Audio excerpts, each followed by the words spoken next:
What is the role of religion in our ever-changing world? From the NewsChannel 5 network, this is Issues of Faith. Hello everyone, welcome to Issues of Faith. Glad you're with us. Today we're talking about gratitude. Gratitude in difficult times. How can it help us in difficult times? Perfectly appropriate around Thanksgiving. So happy to have with us Dr. Clay Stauffer, Senior Minister at Woodmont Christian Church, Adjunct Professor at Vanderbilt. Yes. You write for the Tennessean. You Yes. do a lot of stuff. So thank you for being here. It's great to be back with you, Ben. Always good to be here. Yes, thank you. So gratitude in difficult times. It's been difficult for many people. How can we overcome disappointment, tough times with gratitude? It's been proven by doctors and psychologists that the same part of your brain that produces anxiety is the same part of your brain that you have to tap into to be grateful. And when you are grateful, that is less energy and waves that you put towards anxiety. So you conclude by saying if we can be grateful in life, then we're not going to be as anxious. We're not going to be as fearful. And so it's a skill, and you have to work on it. We seem to work on the opposite because the anxiety is everywhere. So Right. we're exercising that, but are we exercising the gratitude part enough? That's right. Anxiety is everywhere.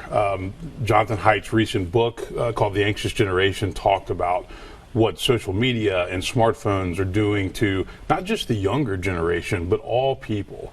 And so people are very anxious. They're very fearful. And gratitude, if we can learn how to stop, slow down, and be grateful for the things that we have in our life, we're not going to be as anxious. It doesn't mean that anxiety is going to go away, but it just means that we can limit it, reduce it, and that's something that I think would be a good thing in our culture. And I always wonder, okay, that's great. Are we less grateful now? Are we, maybe we're so focused on what we don't have in our phones and all of that. I wonder if that's quantifiable. Are we somehow less thankful than we have been, or is it just we just always need to remind ourselves of this? I mean, what do you think? I think because we live in anxious times, and somebody once said that social media you could describe as compare and despair. So we live in a culture where people are always looking around to see what others are doing, to see what others have. So I think it's much more difficult now to be grateful for your blessings. I mean, our capitalistic culture always says you got to keep going, you got to keep driving, you need bigger, you need better. And you have to turn that off to a degree so you can stop and say, what do I have in my life? And how can I be thankful for it? And how do I stop always focusing on what I don't have? Because those two things, you can't be grateful and always focused on what you don't have. You have to be grateful and say, here are the blessings in my life, and I'm thankful for it, and I'm going to reflect on it and be present. A lack of contentment, I think I've heard it said, a lack of contentment. And I wonder if we are less content than we've been. But what about, do you think we, as a society, where do we stand with contentment? I think contentment has become a challenge for a lot of the reasons that we just talked about, but also because I think people have a lot coming at them all the time. I mean, somebody said our smartphones have all this information. It's a one-stop shop, but there's information, there's news, there's text messages, emails, posts, alerts, and it's coming at us. And I don't know if we can process all that at one time. I think it's overwhelming.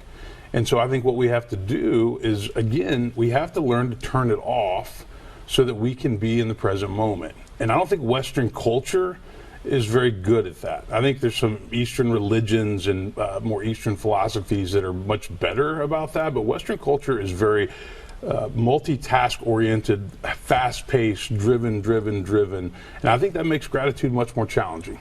One of the things coming at people this past year has been the election. So we've had this very divisive, difficult election. And Woodmont has done a series of talks about the public square, civility in the public square. How can Christians, people of faith, help in this environment? Well, I think there's a lot of people that would agree that Christians have played their role in the division, in the polarization. And so for me, I really think that Christians have to take the responsibility of healing and finding common ground and having dialogue seriously. And unfortunately, a lot of them don't, because they're so dug in on one side or the other. They think they're right. They think they either won or lost. And I've always believed that Christians have to come together to talk. And then the important thing is we have to remember that there's a lot more that unites us than that divides us. We just seem to always focus on what divides us. On top of that, there's a lot of outrage, there's a lot of self-righteousness, there's a lot of anger and resentment and contempt. And so that makes the dialogue hard. But I do believe that Christians can play a role in healing our democracy and bringing people together to talk about the areas where they disagree. That means that people are in the same room and they aren't set aside by some algorithm. It means they are coming together. And I know that you believe in a purple church. What does that mean? Define that in your way. So a purple church is where you mix red and blue. And at Woodmont, people say, well, what's the breakdown of red and blue? I really don't know, right? I don't know. I just know that so many of our churches now in the 21st century are being sorted by politics. So it's all people that are Trump supporters and vote red, or it's all people that are on the left side of the aisle and social justice oriented and they vote blue. And that's not the way church is supposed to be. One of the old sayings in the Christian church is that which unites us is greater than that which divides us. Christian unity is our polar star. But if we can't get back to lifting up the things that bring us together, then we're going to continue to focus on the things that divide us. And there's going to be a lot of interesting conversations around the Thanksgiving and holiday tables this year, because the research shows that it divides families, it divides friendships, and it's been a really stressful and emotional election year. The root of that is, I wonder what the root of that is. But then it's remarkable that you can have a purple church, because I would think there's somebody who is saying, if someone believes in X, that is anti-Christian, they can't be part of the kingdom. And if somebody believes in the opposite side, the other X, then the same. And so you have these people that passionately believe these things, right, that aren't bad people, but they passionately believe, frankly, they're right, and there's no compromise. And so how does that work? How do you manage that? Well, first we have to get back to where we respect everybody's humanity. Everybody is a child of God. Of course, everybody's entitled to their own beliefs, their own convictions, what they think is right and wrong. But everybody has to come to the table, so to speak, with a willingness to listen. That's what we've moved away from, Ben. A lot of people don't want to listen. They only want to listen to the side that they hear. And that's not gonna cut it. We have to be willing to listen. And when you respect somebody's humanity, meaning you know them as a husband or father or friend, somebody on the PTA or somebody that goes to your church, you have more respect for them. It's a lot easier to fear the stranger, the person that you don't know. And so we have to be willing to listen, and we have to also be willing to say, I may not always be right. I love what Governor Haslam and Bredesen have done with their podcast, based on Howard Baker's famous line, I might not be right. We can't always be right, but we live in a culture where people feel like they always have to be right and they always have to win.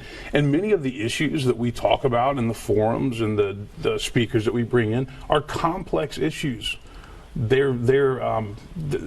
People have passionate convictions about them, but it's not always black and white, and we have to be willing to come together to talk about it. It involves nuance. It involves ways of thinking that our world doesn't seem to want to dive into. Why doesn't our world want to dive into it now? Do you think politics has become more of a sport? Are we more identified with who we support politically than even our church in some cases? I mean, why are we at this point now, in your opinion? Well, we could say that human beings have always been tribal, and that morality binds and blinds. It binds us together, but it blinds us to hearing from the other side. I think that it has become much more challenging because of the fact that many people only surround themselves with people who are on their side. And I'm glad that I pastor a church and I teach at a school that believes, hey, we're not always going to see things the same, so we need to learn to talk about it. But it has become much more challenging. It's become much more divided, and we've used the word polarized. We know that. Another thing is that politics quickly becomes a religion of sorts, an easy substitute for real life. And I heard David Brooks speak recently in Nashville. I've always respected David. And he said, our nation is full of lonely and hurting people. And lonely and hurting people often look to politics to solve problems that are actually moral and spiritual. And they're disappointed because their politician, doesn't deliver for them the way that they thought they would, but that's where they're throwing their allegiance. That's where they're finding their meaning. And what they don't understand is a lot of the things you wrestle with are moral and spiritual. It has to do with the heart. It has to do with your faith. It has to do with how you see the world and how you interact with other people. That's fascinating. So people are turning to politics as they maybe turn away from church, and that leads to this kind of divisive, polarized society. Wow. All right, that's very interesting. All right, we're going to take a break. We're going to come back, continue that discussion. We're also going to talk about Walk Through Bethlehem, a gift that your church, the church, gives to the community. We'll take a break. We'll be back right after this.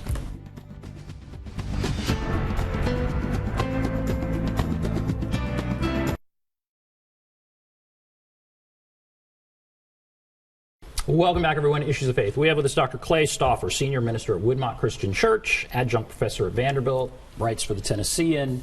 We're going to talk about something that's happening at your church in a moment, but as we went to break, we were talking about how people of faith can help heal a broken world, especially politically.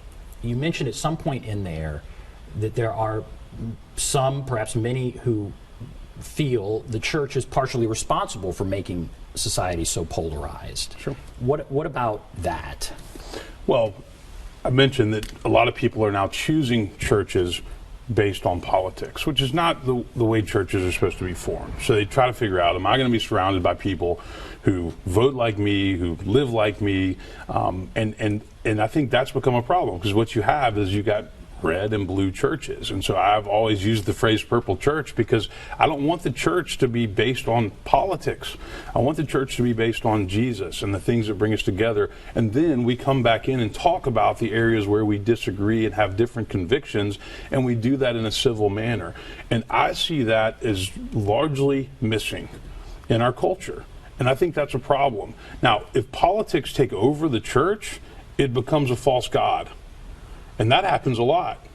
The political candidate or the party becomes the thing that people are worshiping and that they're all about. That's a problem. But if you make sure that the focus remains on Christ and love and all the things that we find in Scripture and the things that bring us together, then we can talk about the areas where we disagree. And we need to do a better job of that. And frankly, I don't know of many places other than the church where that dialogue can happen in a healthy manner. There's some people who have been turned away because they see a church focusing on this party or perhaps another party, but you're saying that's where true conversations can happen. I've heard some say, I'm walking away from church because of that, but I hear others say churches can be what really saves us, what brings us together. What do you feel? Yeah, I feel like there are certain institutions in our culture that we can't just tear down. The church is one of those. But there's a lot of people, and rightfully so, who feel like the church has become too political and overly political, and that it lost its focus on what it's supposed to be about. And so I always want to say, let's keep the focus on Christ and faith and service and mission and healing, so that secondarily we can talk about these areas that are ripping friendships and families apart. And it's happening. You already hear of people that have been disinvited from the Thanksgiving dinner because they voted for one person, or you got Uncle Fred, QAnon Fred's coming in, and he's going to be with his niece who goes to school in Berkeley, and everybody knows they're going to get into it. It's going to be awkward and awful, and so people say, well, let's just avoid it. It's happening. There is a way to do this better, and we have to be committed to it. And so as a pastor, when QAnon Fred comes up to you and says, this is outrageous, and I'm sure you agree with me. And how do you handle either side that's extreme? Well, some people have the ability to handle it. Other people don't. And it seems like the go-to is, let's just avoid it, right? But here's the funny thing. It always comes up. If things get slow, guess what you're going to talk about, right? And so it's going to come up, and I think it requires practice and a skill set to listen to somebody else that you either don't agree or maybe you think they're crazy, but their opinion matters to them. And Daniel Patrick Moynihan said, you're entitled to your own opinion, but you're not entitled to your own facts. We now live in a culture where people have their own facts, and that's making it hard, much more difficult. But we have to engage and we have to listen. And for Uncle Fred and the niece, you've got to say, look, we're still family. We still love each other. We didn't vote the same. We don't see the world the same, but we can still have the conversation. So you have been at Woodmont many years. How long? This is my 18th year. 18 years. You study churches and their health, and what do you see as society's becoming more secular? Sure. What do churches need to do, in your opinion? Where do you see things in 5 or 10 years? Not just at your church, but in society. Well, rapid secularization is a reality in North America. The data is there. It's clear. And there's lots of reasons why that's happening. Research shows that if people make it to church once a month, they say they're a regular churchgoer. That used to be, 3 times. I think that we have to understand that people are busier than they've ever been. I was talking about the 10 Commandments earlier. Remember the Sabbath, keep it holy. A lot of people look at Sunday as just another day. Some people have good reasons for staying away from the church. They've been hurt, they've been burned. Whenever people get together and there's systems, there's politics involved. People are going to have their feelings hurt. That's going to be a reality. But I think that we have to recognize that there has to be something in our lives that anchors our soul and reminds us of what's most important, reminds us of our values and our priorities and how we're going to make sure we live those out. And I happen to believe that the church does that. What you can't do, I think, is take these divisive topics and take the lead from the pulpit. I think this has to happen in small groups. It has to happen with special speakers. You can't, a one-way dialogue sermon, you don't want to get up there and say things that are going to alienate or marginalize half the people in your church. And so this has to happen in community. And I think people are hungry. I think they're longing for community. I don't think social media and online chats and things is cutting it. But I think the church has to be eyes wide open that it is a growing secular culture, but if we can focus on Christ, if we can focus on relationships, if we can focus on mission and serving and making an impact in the community, then that's going to bring people together. And people, when they're serving for Habitat or, we have a partnership with Fall Hamilton Elementary School, they don't ask, what are your politics?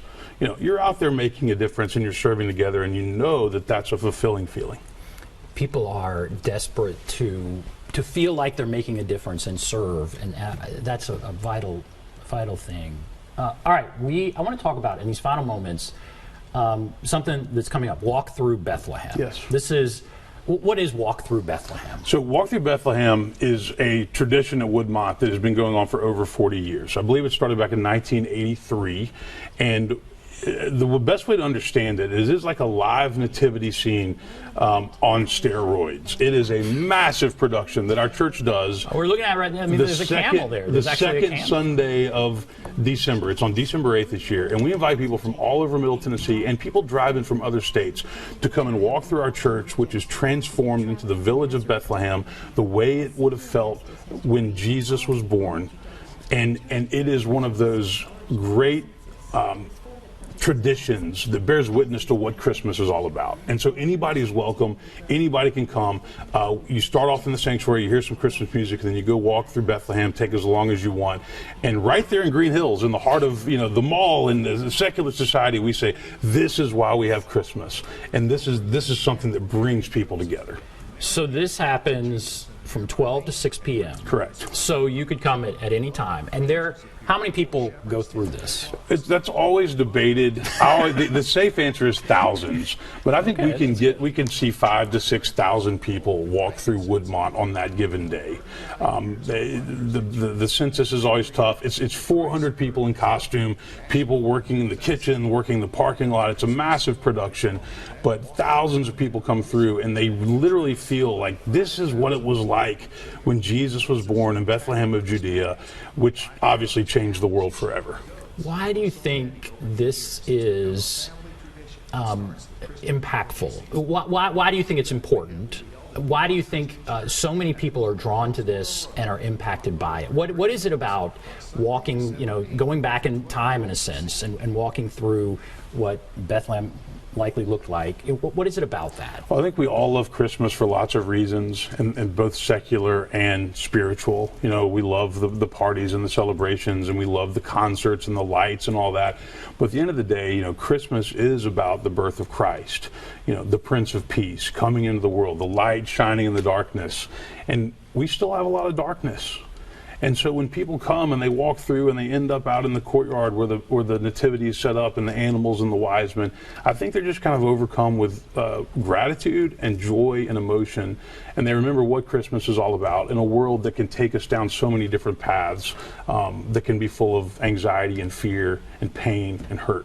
And I've walked through there, and it does kind of make it feel more real. I mean, we've heard the Bible verses, and they're moving, and they're spiritual, and they make a big difference. But when you walk through there, you're like, wow. So people, they were worried about this, and they are trying to get some food, and they are, they were real. It gives you that sense. Yeah, a lot of the darkness and fear that we face today was absolutely present when Jesus was born. King Herod was putting to death the infant babies, and there was heavy taxation, and people were scared. They were under Roman rule. And so there are a lot of similarities, and I think that, again, this is, as Isaiah said, the light that shines in the darkness, and the darkness does not overcome it. And so whatever darkness you might be facing in your life, this is a way to overcome it and do it with lots of other people.